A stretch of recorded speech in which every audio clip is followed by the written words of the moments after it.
تو اس حوالے سے میں نے نبی پاک صلی اللہ علیہ وآلہ وسلم کے وہ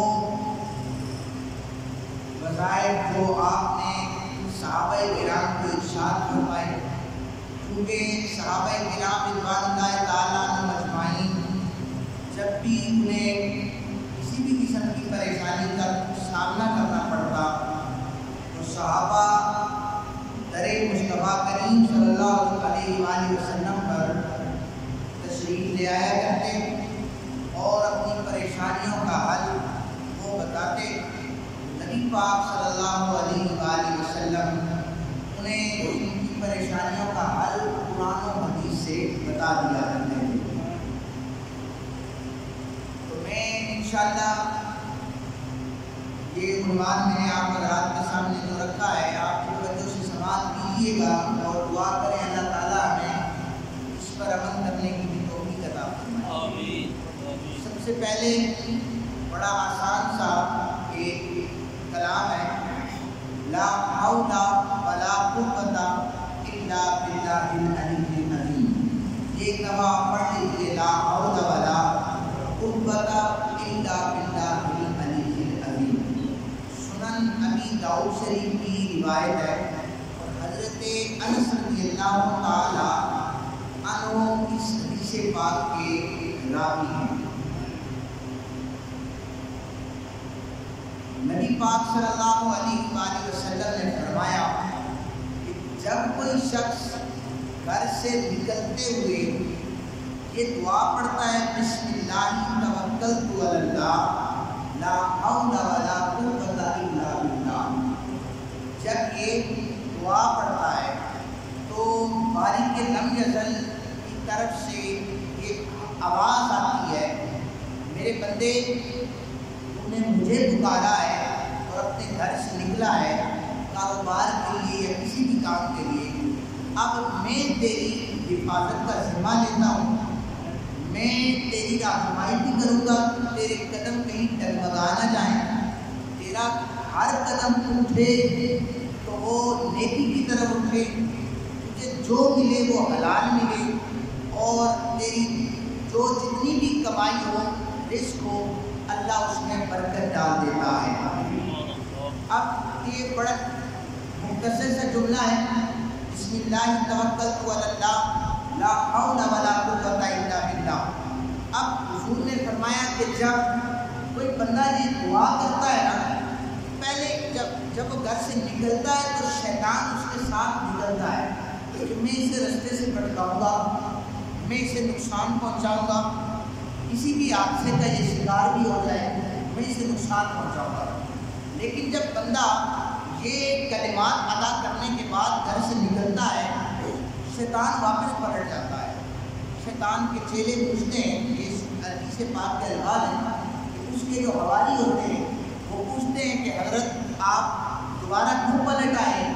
آپ نے تو آپ کی ڈیوٹی یہ تھی کہ اس بندے کو رستے سے بھٹکانا ہے، اسے نقصان پہنچانا ہے، آپ اپنا کام چھوڑ کر واپس بیٹھتے ہیں۔ تو شیطان یہ جواب دیتا ہے کہ میں اس لیے پیچھے ہٹا ہوں کہ جب کسی کی مدد اللہ وحدہ لا شریک کر رہا ہو، جب کسی کو رستہ اللہ تعالیٰ دکھا رہا ہو، جب اس کی عبادت کا ذمہ مالک لم یزل نے اپنے ذمے لے لیا ہو، تو پھر میری کیا ضرورت ہے کہ میں اس بندے کو رستے سے بھٹکاؤں۔ سبحان اللہ۔ حضور نے فرمایا بسم اللہ توکلت علی اللہ لا حول ولا قوت الا باللہ، یہ دعا گھر سے پڑھ کر نکلا کریں تو اللہ رب الجلال ہر اس شخص کی جو یہ پڑھے گا اس کی حفاظت فرماتا ہے۔ اس کا مطلب کیا ہے لا حول ولا قوت الا باللہ؟ یہ بھی صحیح بخاری شریف میں صحابہ کرام نے اس کا مطلب سمجھایا ہے۔ لا حول کا مطلب ہے مالک لم یزل میں کوئی نیکی نہیں کر سکتا، ولا قوت اگر تیری طاقت ساتھ نہ ہو۔ بندہ بڑا اپنے عبادات پر اتراتا ہے نا کہ میں آج 5 نمازیں میں نے پوری پڑھی ہیں تو اب میں سب سے بڑا مومن بن چکا ہوں، یہ اس کے کام و خیال ہوتے ہیں، بلکہ اسے یہ دعا کرنی چاہیے لا حول، مالک میرے پاس یہ طاقت ہی نہیں تھی، اگر میں نے یہ نیکی کی ہے ولا قوت، تیری طاقت نہ ہوتی تو میں یہ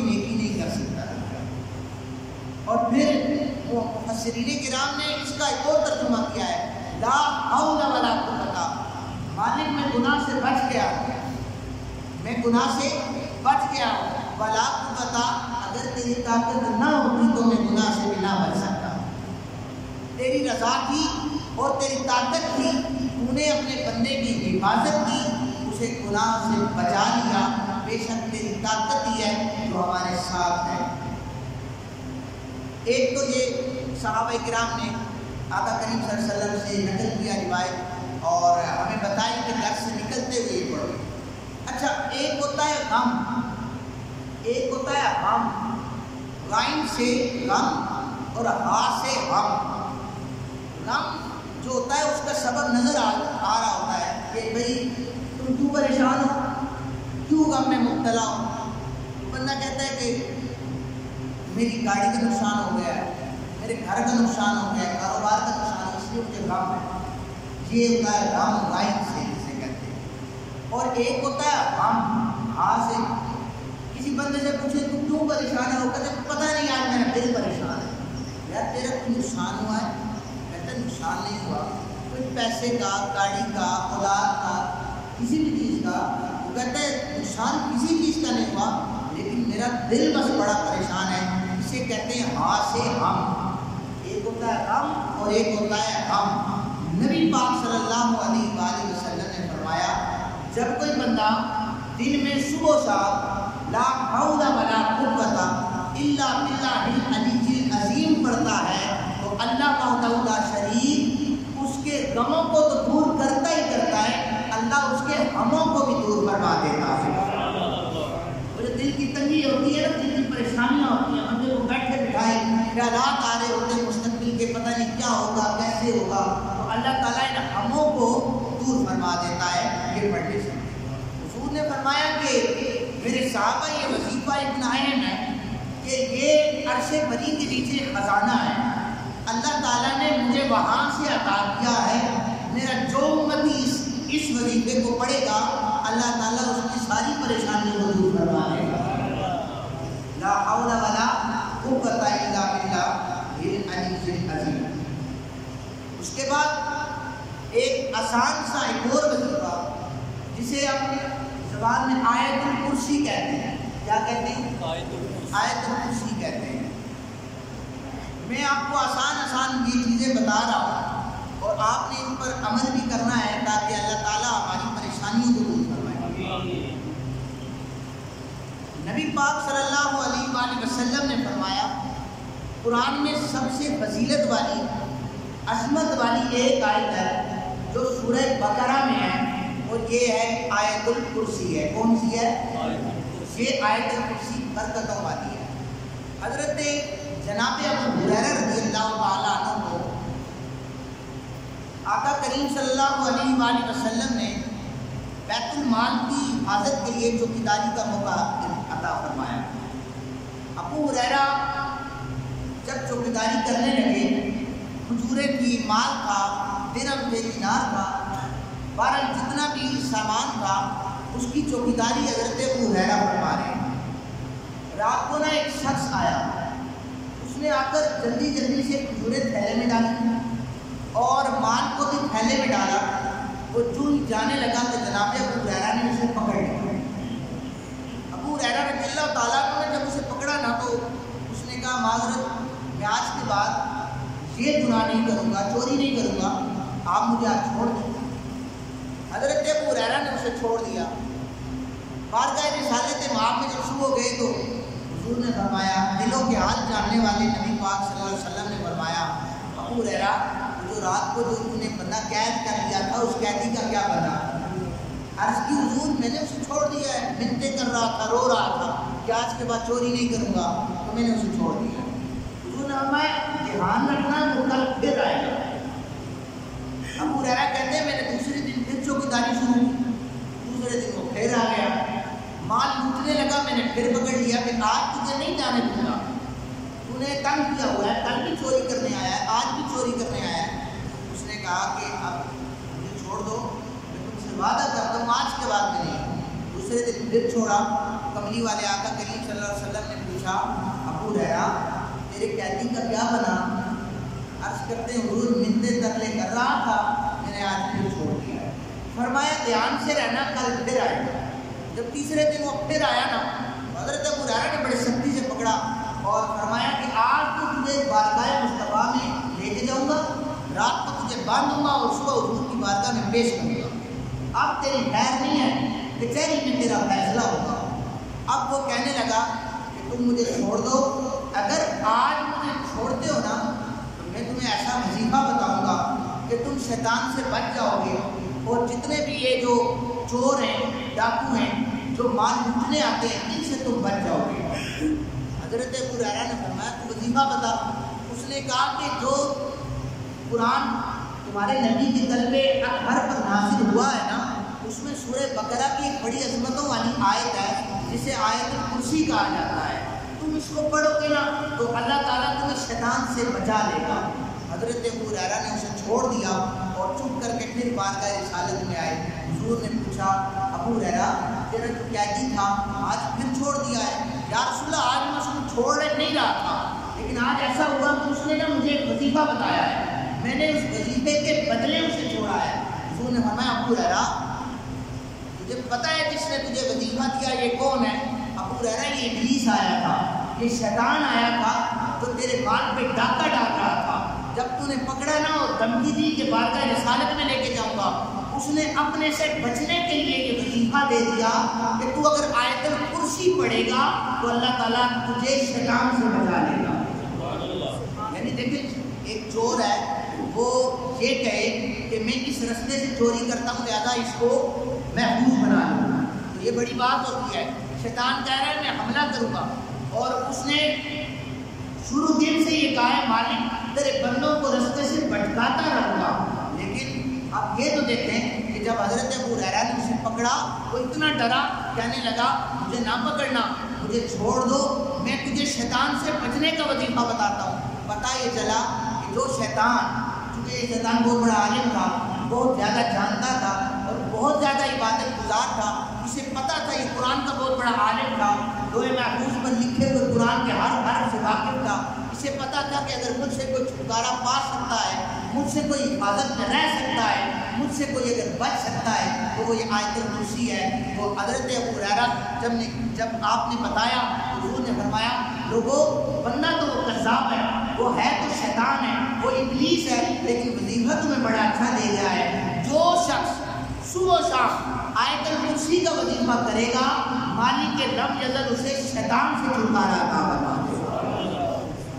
دنیا بھر کے گناہ کر لینے کے بعد ہم بڑی آسانی سے کہتے ہیں کہ ہمیں شیطان نے کروایا ہے، یہ شیطان کا وسوسہ تھا، لیکن حضور نے فرمایا تو آیت الکرسی کو پڑھ لے گا تو اللہ وحدہ لا شریک اس شیطان سے اسے چھٹکارا دے گا۔ سنن دارمی شریف میں اور تفسیر قرطبی نے اس روایت کو نقل کیا ہے۔ عبداللہ بن مسعود آپ مدینہ پاک میں بیٹھے ہوئے صحابہ کرام کو درس دے رہے تھے، پڑھوا رہے تھے۔ آپ نے بات کرتے ہوئے بتایا کہ اب یہ دوسرا وظیفہ ہے لیکن یہ بھی آیت الکرسی کے حوالے سے۔ آپ نے بتایا کہ ہمارے ایک ساتھی جو تھے وہ مدینہ شریف کی حدود سے باہر کسی کام کے لیے تشریف لے گئے، رستے میں نا ایک جن کی ملاقات ہو گئی۔ جن نے کہا کہ اے اللہ کے نبی کے صحابی، میں تیرے رستے سے نہیں ہٹوں گا، میری دو شرطیں، ایک شرط پہ ہٹوں گا کہ میرے سے لڑائی کرو، اور اگر لڑائی دوسری یہ ہے کہ اگر لڑائی کرتے ہوئے مجھے گرا لیا نا زمین پر اگر مجھے گرا لیا تو پھر تمہیں میں ایک وظیفہ بتاؤں گا۔ تو عبداللہ بن مسعود کہتے ہیں کہ جو ہی جن کی اور ہمارے اس ساتھی کی لڑائی ہوئی نا تو ہمارے ساتھی نے جن کو زمین پر دے کے مارا، اس کے پاس طاقت تھی، نبی پاک صلی اللہ علیہ وسلم کی غلامی تھی، زمین پر دے کے مارا۔ اس نے کہا میں ابھی تیار نہیں تھا، مجھے تھوڑی تیاری کرنے دو، پھر میں تم سے لڑائی کرتا ہوں۔ دوسری دفعہ پھر ہمارے ساتھی نے اسے زمین پر پٹکا، کہنے لگا کہ ٹھیک ہے تم نے ایک شرط پوری کی، میرے سے لڑائی کی، اور دوسری یہ کہ تم نے مجھے گرا لیا۔ تمہیں وظیفہ بتاتا ہوں کہ قرآن میں سورہ بقرہ کی ایک آیت ہے، اگر تم اس کا وظیفہ جاری رکھو گے تو سنو اللہ وحدہ لا شریک تمہیں جنوں سے پناہ عطا فرما دے گا۔ اب یہ جن بتا رہا ہے کہ مجھ سے اگر پناہ چاہتے ہو تو کیا پڑھو؟ آیت الکرسی کا وظیفہ کرو، آیت الکرسی کا وظیفہ کرو۔ پتہ چلا شیطان سے بچنا چاہتے ہو یا جنوں سے بچنا چاہتے ہو تو تم آیت الکرسی کا وظیفہ کرو، اللہ تعالیٰ ان شیطانی تمام وسوسوں سے تمہیں حفاظت میں رکھے گا۔ حضرت عبداللہ بن مسعود سے پوچھا گیا، عبداللہ بن مسعود وہ آپ کے ساتھی کون تھے جن سے جن نے لڑائی کی اور انہوں نے جن کو ہرا دیا؟ عبداللہ بن مسعود کہتے ہیں وہ اتنا طاقتور صحابی کون تھا؟ تو یہ بھی بتاتا چلوں وہ خلیفہ دوم حضرت عمر بن خطاب کی جنہوں نے جن کو بھی اچھاڑ دیا۔ میں نے عرض کیا پہلے بھی کہ صحابہ جب بھی پریشان ہوتے تھے تو وہ یہ اعمال کرتے تھے، ان کے غموں کا مداوع ہو جایا کرتا تھا۔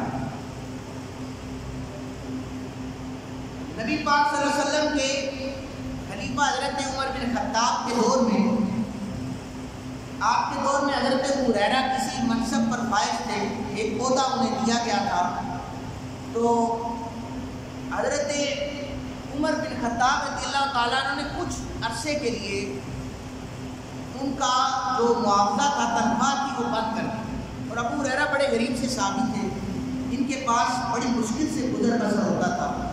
ابو ہریرہ کہتے ہیں کہ پہلے تو میں نے سوچا کہ کسی وجہ سے لیٹ ہو گیا، میری تنخواہ کسی وجہ سے لیٹ ہو گئی۔ پھر 1 مہینہ گزرا، 2 گزرے، تو میں نے پتہ کروایا کہ میری تنخواہ، پتہ یہ چلا کہ عمر بن خطاب نے کسی وجہ سے میری تنخواہ بند کر دی ہے، میرے مالی حالات خراب ہونا شروع ہوئے۔ تو حضرت عمر بیٹھے تھے کہ ابو ہریرہ خود آئے گا، پھر میں بات کروں گا، اس کو تنخواہ دے گا۔ 6 مہینے تک حضرت عمر بن خطاب نے تنخواہ بند کر دی۔ یہ جو لوگ تنخواہ دار ہیں نا، یہ جو مزدوری کرتے ہیں، کام کرتے ہیں، نوکریاں کرتے ہیں، تو یہ ذرا توجہ سے سنیں۔ 6 مہینے تنخواہ بند ہو گئی۔ ابو ہریرہ کے ذہن میں آیا، کملی والے آقا کریم نے ہمیں یہ وظیفہ بتایا تھا کہ جو شخص سورہ واقعہ پڑھے گا اللہ تعالیٰ اس کے کاروبار میں یا اس کی رزق کی تنگی کو دور کروا دے گا۔ آپ گھر میں تشریف لے گئے، بچوں سے جا کر کہا سورہ واقعہ کی تلاوت کرو، سورہ واقعہ کی تلاوت کرنا شروع کر دیا۔ صبح و شام یہ تلاوت ہوتی رہتی ہے۔ 6 مہینے تو تنخواہ بند تھی، اب باقی 6 مہینے مزید گزر گئے، ابو ہریرہ نے تنخواہ کا مطالبہ ہی نہیں کیا۔ حضرت فاروق اعظم پریشان ہو گئے، اس کی تنخواہ بند کی ہے، آگے بڑی مشکل سے گزارا ہوتا تھا، اب یہ آئے نہیں رہا۔ وہ بیٹھے تھے کہ میرے پاس آئے گا، ابو ہریرہ نے کہا مجھے جانے کی ضرورت بھی نہیں ہے۔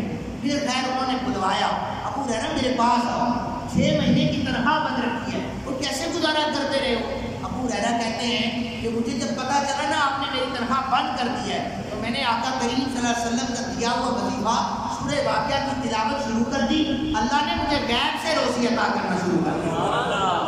اللہ نے میری تنگی کو اتنا دور کر دیا ہے کہ یہ 6 مہینے نہیں، تم 1000 جتنے سال یہ روک کر بھی رکھو نا تو میں سورہ واقعہ تلاوت کرتا رہوں گا، اللہ میرے روزی میں برکتیں عطا فرماتا رہے گا۔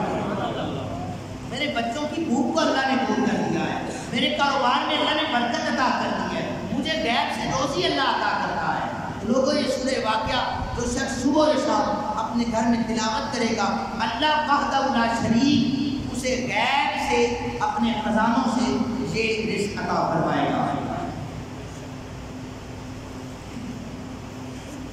نبی پاک صلی اللہ علیہ وآلہ وسلم ترمذی شریف کی حدیث پاک ہے، فرمایا کہ جو شخص سورہ حشر کی آخری 3 آیات تلاوت کرتا ہے، جو اکثر نمازوں میں تلاوت کرتا ہوں، حضور نے فرمایا سورہ حشر کی 28 پارے میں ہے، هو اللہ الذی لا الہ الا هو عالم الغیب والشہادہ هو الرحمن الرحیم، یہ اینڈ تک یہ جو شخص تلاوت کرتا ہے تو مالک لم یزل 70,000 فرشتوں کی ڈیوٹی لگا دیتا ہے۔ وہ ڈیوٹی کیا ہوتی ہے؟ اے میرے فرشتوں، میرے بندے نے آج صبح سورج طلوع ہونے کے بعد یہ 3 آیات سورہ حشر کی تلاوت کی ہے، میرے بندوں، میرے فرشتوں 70,000 فرشتے، کتنے؟ 70,000 فرشتے، میرے اس بندے کے لیے دعائے مغفرت کرو۔ ہمارا کوئی بندہ اس دنیا سے چلا جائے نا تو ہم کہتے ہیں کہ اس کے لیے دعائے مغفرت کریں، اللہ اس کی مغفرت فرمائے، اللہ اس کی بخشش فرمائے۔ یار جو بندہ جس یہ نہیں پتا کہ وہ خود کتنا کامیاب ہے یا خود اس کی بخشش ہوگی یا نہیں ہوگی، وہ دعا کر رہا ہے کہ میرے بھائی کی بخشش ہو جائے، یہ اپنی جگہ پر ہے، درست ہے۔ لیکن جو نوری فرشتے جنہوں نے گناہ کبھی کیا ہی نہیں ہے، جو گناہوں سے پاک پیدا کیے گئے ہیں، وہ جب دعا کریں مالک زمین پر چلنے والا یہ تیرا بندہ سورہ حشر کی تلاوت کرتا ہے آخر 3 آیات میں، ہم دعا کرتے ہیں اس کی مغفرت فرما دے۔ اور فرمایا جو شخص ایک دفعہ سورہ حشر کی آخری 3 آیات کو صبح تلاوت کرتا ہے، اگر اس دن اس کی موت واقع ہو جائے تو اللہ تعالیٰ اسے شہادت کا رتبہ عطا فرما دیتا ہے، اللہ اسے شہادت کا رتبہ عطا فرما دیتا ہے۔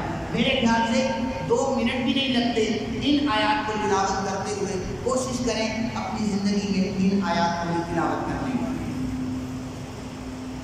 ایک 2 اور چیزیں میں آپ حضرات کے سامنے رکھ رہا ہوں۔ نبی پاک صلی اللہ علیہ وآلہ وسلم نے فرمایا جو چاہتا ہے نا کہ کل بروز محشر اسے میری سنگت عطا ہو جائے، آپ لوگ چاہتے ہیں نا حضور کی سنگت عطا ہو جائے، حضور کا قرب ہمیں مل جائے، جنت تو ملے گی۔ وہ صحابی رسول سے حضور نے فرمایا تھا نا، وہ وضو کر رہے تھے، حضرت ربیعہ وضو کروا رہے تھے، حضور نے فرمایا سال یا ربیعہ مانگ کیا مانگتا ہے؟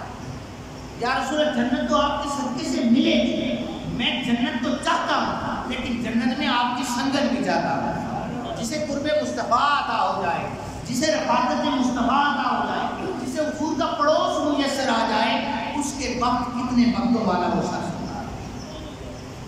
حضور نے فرمایا جو شخص چاہتا ہے کہ اسے مجھ محمد مصطفیٰ کی سنگت عطا ہو جائے، 2 باتیں حضور نے فرمائی۔ ایک تو یہ ہے کہ وہ اگر اپنے اخلاق بہتر کر لے، اپنے اخلاق بہتر کر لے تو میں اسے اپنا قرب عطا کر دوں۔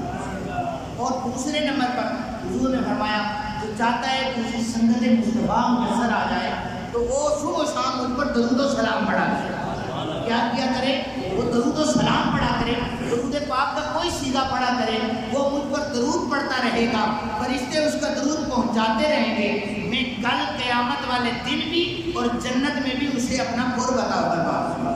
حضور نے اپنی انگلی کے اشارے سے بتایا کہ جس طرح یہ 2 انگلیاں جڑی ہوئی ہوتی ہیں، میں اسی طرح اپنے اس درود پڑھنے والے بندے کے ساتھ جڑا ہوا ہوں۔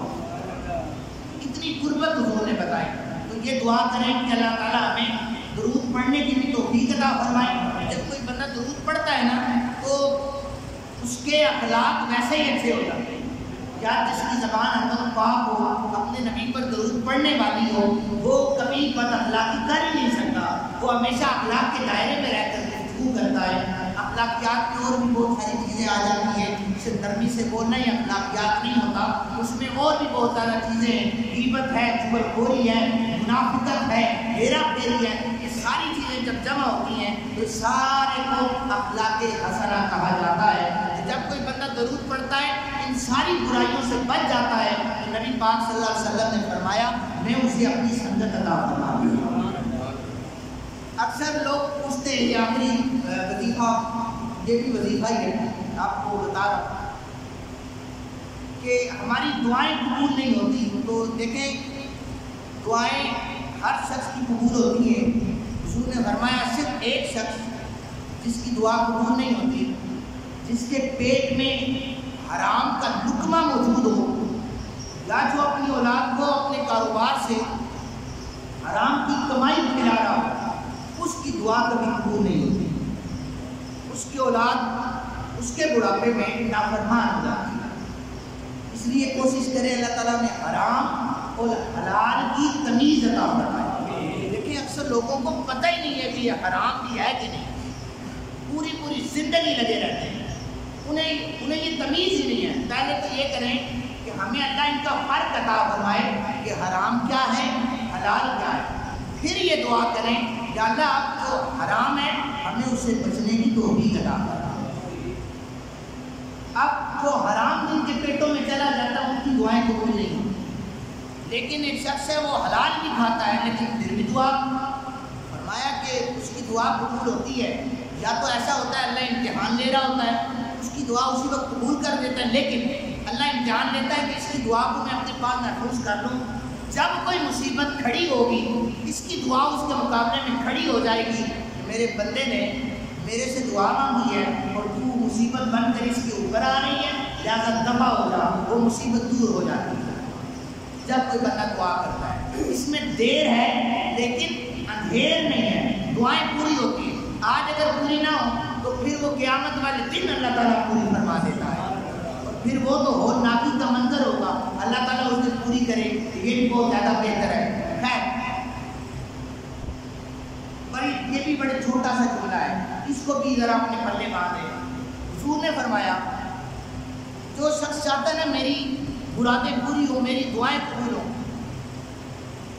اذان جب ہو جائے، نماز کا جو ہمارا درمیانہ ٹائم ہے وہ نماز کا 15 منٹ ہے، 15 سے 20 منٹ ٹائم ہے۔ حضور نے فرمایا اذان اور اقامت کے درمیان، اذان اور اقامت کے درمیان میرا جو بندہ مجھ سے دعا مانگے گا، حضور نے فرمایا اللہ تعالیٰ کا جو بندہ اللہ سے دعا مانگے گا، اللہ تعالیٰ اس کی دعا کو قبول فرما لے گا۔ اذان کے اور اقامت کے درمیان بیٹھ کر جو شخص اپنے بارے کے لم یزل سے دعا مانگے گا، اور پھر حضور نے فرمایا جب اس وقت تم بیٹھو نا تو معافی اور عافیت کی دعا مانگا کرو۔ کیا مانگا کرو؟